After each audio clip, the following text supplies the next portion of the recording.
سلام تخطلتي سلام تيرسعهم كم يكنيهم كم يلهم لما عند خاب حد فيديو تمري سمتكنا له نال لما عند فيديونا كم زات رياض لهن أبزا فيديو زي حبري كلا يتخفى لي جرلا زي بيرو مالتي كم يجري حبر جري بنيشتي كل اللي زبالة جري خصدي تخطلاني هني تنشير سبسكرايب زي جبركن دارها أشير سبسكرايب ندا جبركن خططلاني هني لما جمرتها تنا يبغى قدام ما يتري أنا مركن تقوم ما مالتي أتدربي أي اللي حابي ركني مخنيات زي ما دربي ካብ ዝብዝን ይህለ ሕብሪ ናኡ ኩመለየ ኣነ ማለት እዩ እዚ ሕብሪ ኣብ ገዛ ዝፀንሐን እሽተይ ንከምኡ ኢሉ ዝፀንሐ ናይ ካልእ እንጥቀመሉ ነበርና ናይ ፍኒስትራ ማለት እዩ ኣብ ገዛ ዝፀናሐና ከም ሃገረ ናብዛ ጎማ ትሪኣ ዘለኽን ናብኣ ኩመልአ ድሕሪኡ ናብኡ ምስ መልኣኹ ከዓ ክለኽየ ማለት እዩ ነዚኣ ቀስ ጌርክን እታ ኣፋኳታ ናይ ሕብሪ መልክዕ ብጣዕሚ ፀባብ እንድያ ቀስ ጌርክን ግን ቅጥን ዝበለ ስለ ዝኾነቲ ሕብሪ እዚ ማራ ሓፊስ ኣይኮነን ከምዚ ናይ ዓድና ኖራ ኣይኮነን ተዋሃሃድ በዓሉ ስለዚ ኾነ ፀገም የብሉን ቀስ ጌርክን ኣዳውስ ሕብርክን ኣዝራዝራ ቢልክን ናብዚኣ ከምዚኣ ጌርክን ክትመልኣ ኸነ ኣነ ኣብ ክሽነ እየ ዘለኹ ኣብ ክሽነ ኮይነ ዝመልኦ ዘለኹ ማለት እዩ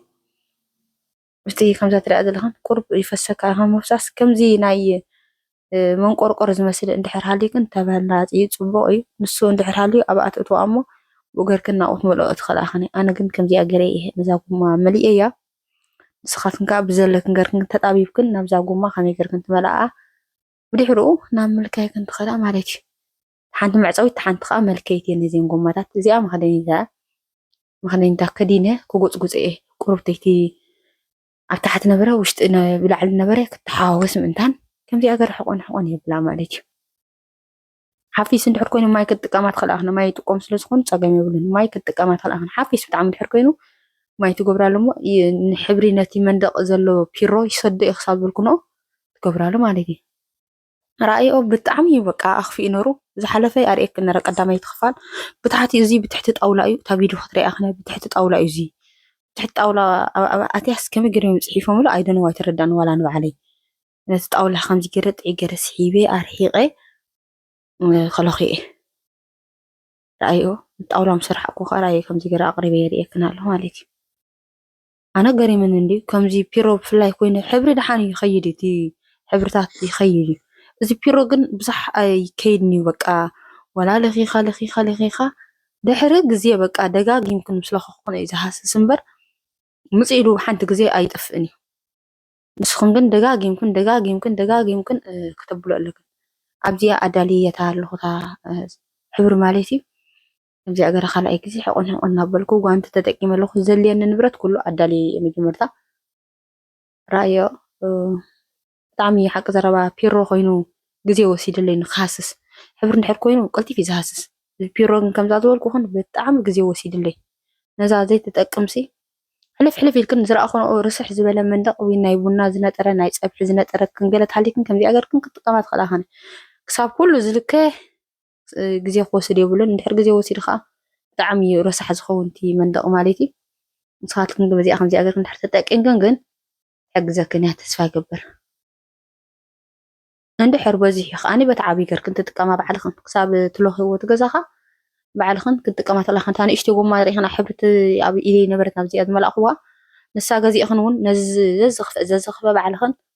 ክሳብ መደብ ገርክን ገዛኽን ትለኽዮ ከምዚ ገርክን ባዕልኽን ክትጥቀማ ትኽእላ ኸን ኣብ ግዜ ዝረኸብኩ ማለት እዩ ኣነ ግዜ ስለ ዝረኸብኩ ምሸት ነይሩ ወላቲ ቪድዮ ከም ዝረኸ ሓሰስ ዝበለ እቲ ቪድዮ መሊአ እየ ዘለኹ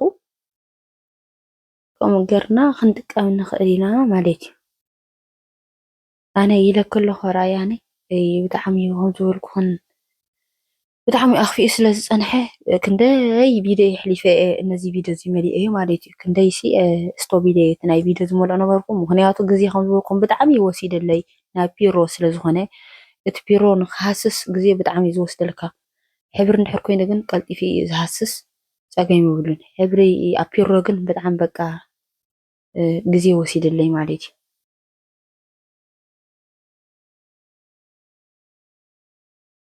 نزاتري أنجا نيزاخ يزلخو يا حق زروا قلعو حيسكا حبرتات بزح سلتو ما بجزا زناقعو أقولهم إلكا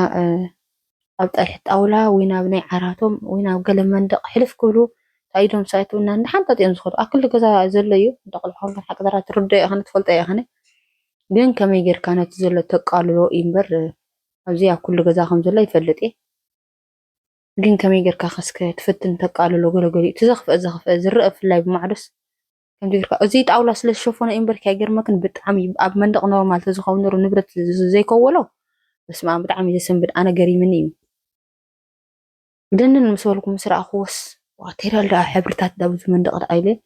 እንተረኣኽዎ ከዓ ፒሮ ሕብሪ ብሕብሪ ብፒሮ ተፃሓፈ እንተተኻኢሉ ኸማን ኣብ ርሕቕ ዝበለ ቦታ ክቕመጥ ይግብኦ ፒሮታት ኣነ ኣጋጣሚ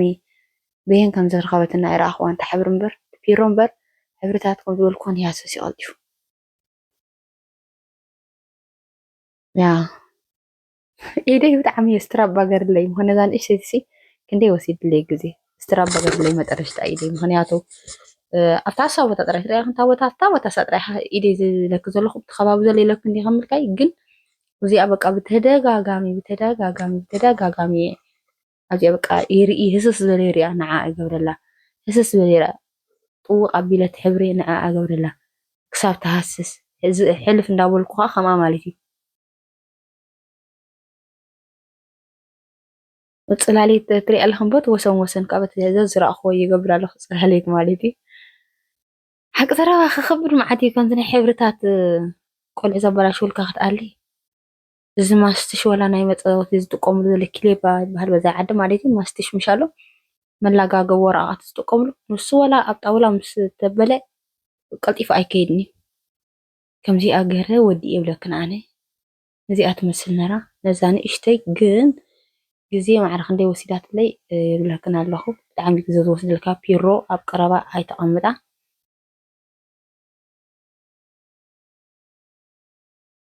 ይረኣያ ከምዚኣ ኮይና ማለት እዩ ዝወዳእ ኾ እዚኣ ቪድዮ ብለ እያ እቲ ዛኸይ ኣብ ታሕቲ ንሄለክንቲ ንብረተይ ረኣዮ ሕብርታተይ ኣነ ኣንፂፈላ ረኣያ ኣንፅፋ ኣቢለ እየ ተጠቂመ ምክንያቱ ይለጥበካኒ ከም ምንጣፍ በታ ዌብስክረ ናይ መወልወሊ ብኣገረ ግን ማይ ዘለዎ ስለዝኾነ ብኣገረ ኣፅሪ ኣቢለ ነቲ ዝተበላሸወ ዝነጠረኒ ሕብሪ ምሸት ስለነበረ ከዓ ኣይልጎብኮን ትቑሑ ፍንትት ዝበለ ገለ ገዲፈ ትቑሑተይ እቲ ጣውላ ናይ መግቢ ኣርሕቕ ኣቢለዮ ካይልጎብኮን ኣብቲ መንደቕ ማለት እዩ ንፅባሒት እየ ዕገረ ኣስተኻኺለ ደሪቑ እዩ ምስ በልኩ ያው ነዚኣ ትመስል ረኣያ እንተፈቲኽናኣ ሸር በላለን ንመሓልት ግን ንትፈልጦ ሰባት ከምዚ ጌርክን ኣካፍለአን ከምኡ ንክገብራ ማለት እዩ ናተይ ነዚኣ መሲላትለይ ኣብታ ጎና ንሄትለታ ናይ ብቐዳማይ ዘለኹ ረኣያ ኣብታ ጎና ንሄትለ ኣብታ ጥቃ እንተን ፒሮታት ሻዕቢ ሓንቲ መዓልቲ እየ ንመስሊ እንተፀይቐን ነይረን ግን ኣይረኣኽዋን ኣጋጣሚ ንዓ ነዚኣ ጥራይ ለኸ ገዲፍዮ ኣብዚለን ቀነ ምስ ረኣኽዋ ግን ነቲኣ ከዓ ከምዚኣ ገረ ለኸይ ኣቢለያ ማለት እዩ እዞም ነዚኣ መሲላትለይ እታ ጣውላ ራእያ ኢደይ ርኢ ከመይ ገይረ ፈቲንያ ኣለኹ ርሕቕ ብጣዕሚ ርሕቕ ዝበለ ገዲፍ እዩ ከይበላሾ ምእንታን